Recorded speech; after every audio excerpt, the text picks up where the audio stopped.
Ah, the sauna, what a wonderful invention. It comes straight from Northern Europe and is packed with a huge number of health benefits. But today, we won't be talking about well-being, not even close. Hey, Gustave, come here, I've got a gift for you.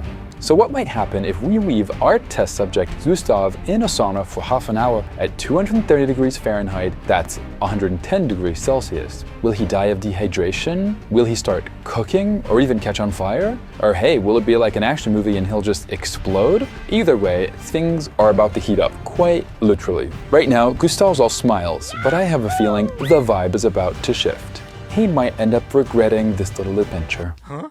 Let's find out. Staying 30 minutes in a high-temperature sauna, what's it like? All right, we're off. Gustave's been in the sauna for only a minute. So, champ, how you feeling? Tell me, you did drink those 4 glasses of water, right? Because I see you're already sweating quite a lot. No wonder, in this kind of heat, your body freaks out a little. Your body does everything it can to try and stay cool. One sign, Gustave's heart rate is getting faster and faster. He's already at 100 beats per minute compared to his normal 80 beats per minute.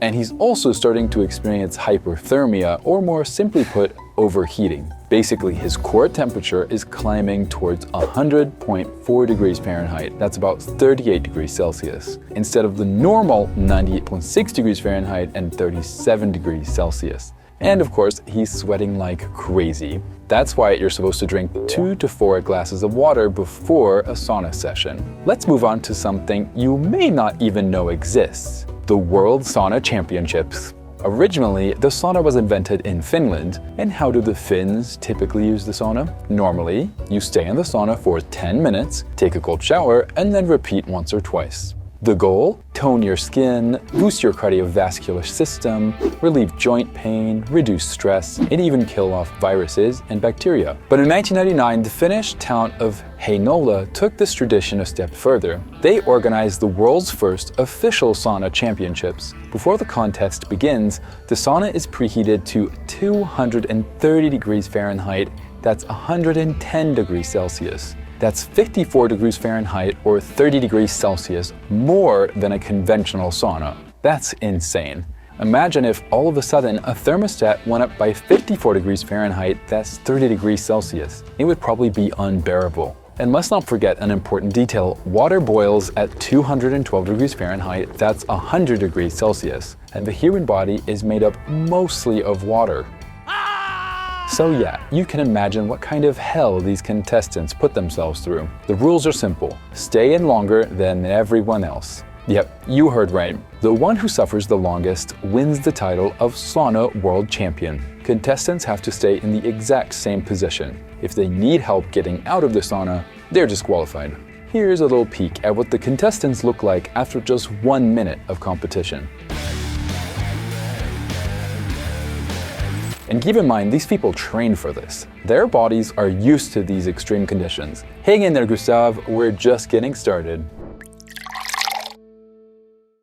Gustave's now been in the extra high temperature sauna, that's 230 degrees Fahrenheit or 110 degrees Celsius, for 6 whole minutes. 6 minutes might sound short, but at that temperature, 6 minutes is an insanely long time. To put this into perspective, keep in mind that some years ago, this competition had ended at the 3-minute mark or less, meaning all the contestants couldn't last in the sauna longer than 3 minutes. Just watch the state they're in this clip. Honestly, props to you, Gustave. You've already outlasted some actual sauna champions. At this point, he's already lost half a liter of water, which is quite a lot. And normally in a sauna, once you're sweating all over, it's time to get out. You shouldn't try to stay any longer than that. Gustave's core temperature is now at 102.2 degrees Fahrenheit or 39 degrees Celsius. It's kinda like having a fever, and his body can still manage it, for now. His heart rate is up to 120 beats per minute and his blood flow has increased. Well, blood flow has increased, but not equally. There's a focus on the skin where the heat is the most felt.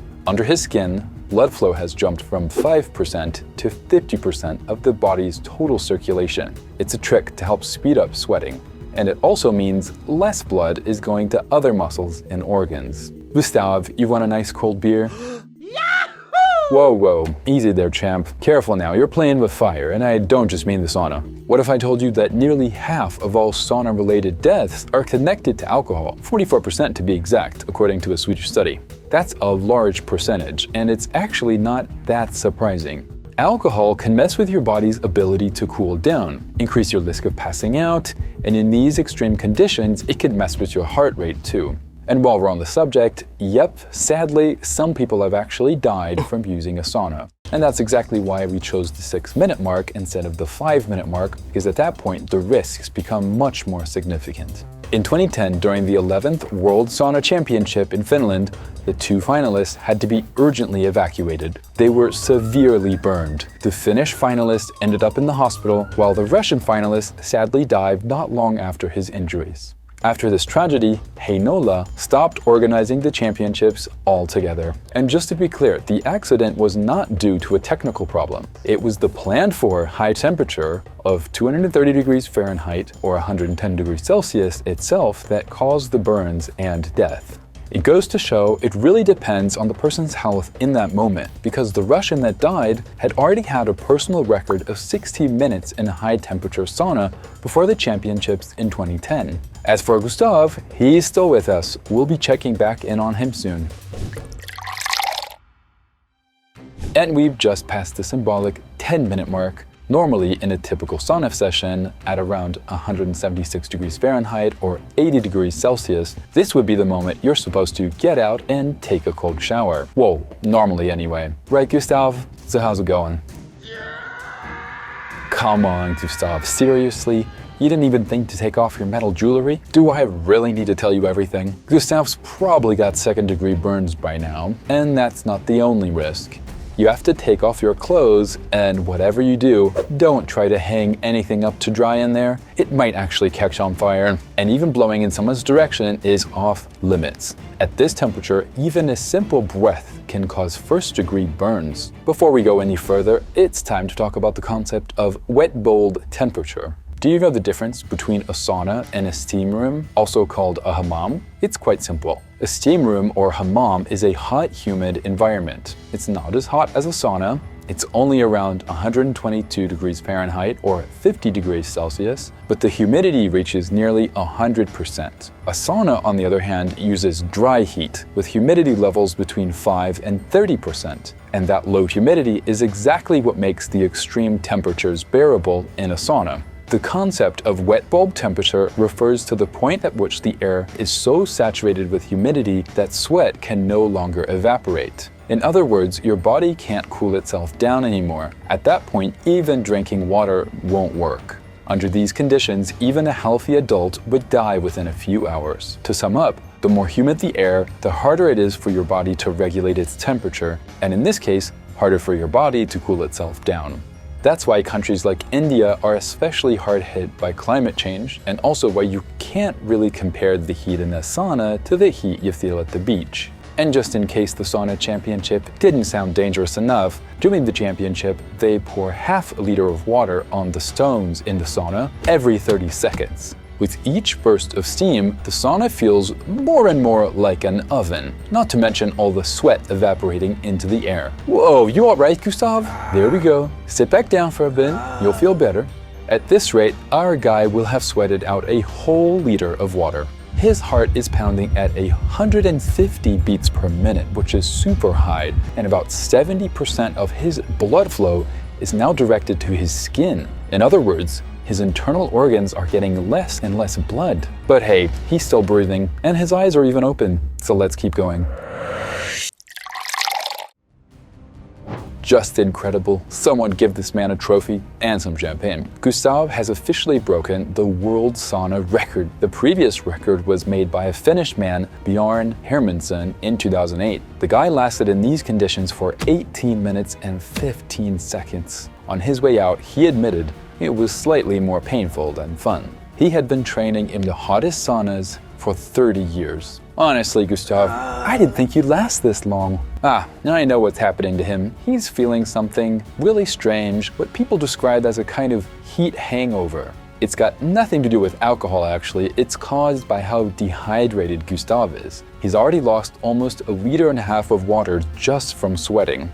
Basically, he has a big headache and feels extremely tired. In this kind of condition, it's important to drink as much water as possible. Whether you're in the sauna or a hot bath, if you start feeling dizzy, make sure to get out very slowly. You know, that said, there was a Finnish guy who lasted 15 minutes in a sauna 50 degrees Fahrenheit. That means 10 degrees Celsius higher than the championships. So that means a sauna at 248 degrees Fahrenheit or 120 degrees Celsius. You okay to turn up the heat, Gustav? Well, that would be a shame to pass out after all that effort. At this point, his brain is simply not getting enough blood, and since he's alone, it's extremely dangerous. He's probably going to stay there for quite a while. Alright, it's been 30 minutes that Gustav's been in that sauna at 230 degrees Fahrenheit, that's 110 degrees Celsius.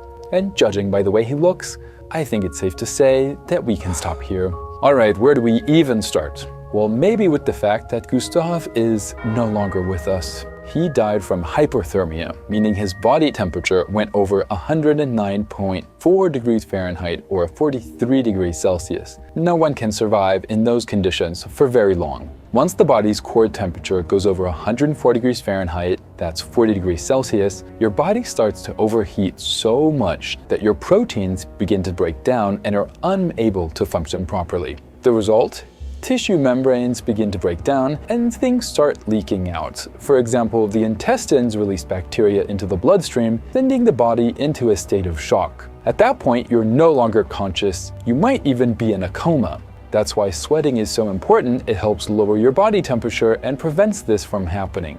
But Gustav is completely dehydrated. He's lost several liters of water through his sweat. And the human body keeps sweating, even when there's no more water left to lose. Well, at least as long as the brain is getting enough blood and the hypothalamus is still sending out nerve signals, which sadly is no longer the case for Gustav. Keep in mind, Gustav was in good health to begin with, because there are a lot of health problems that could have made his situation worse. Take diabetes, for example. Extreme heat can cause major complications for diabetics, especially because heat can raise blood sugar levels. That's why it's critical to know your health risks before entering a sauna. And don't think it's only dangerous at extreme temperatures like 230 degrees Fahrenheit or 110 degrees Celsius. In 2009, 3 people died during a sweat lodge ceremony led by a self-proclaimed guru. They were inside a sauna-like structure heated at 122 degrees Fahrenheit, that's 50 degrees Celsius, for 2 hours. While 3 people died, 20 others were hospitalized. That's it, folks. I hope this experience warmed you right up. And of course, a regular sauna has many health benefits, as long as you follow safety guidelines and take precautions. But after seeing all these accidents, you really have to wonder, how far are we willing to go in the name of competition?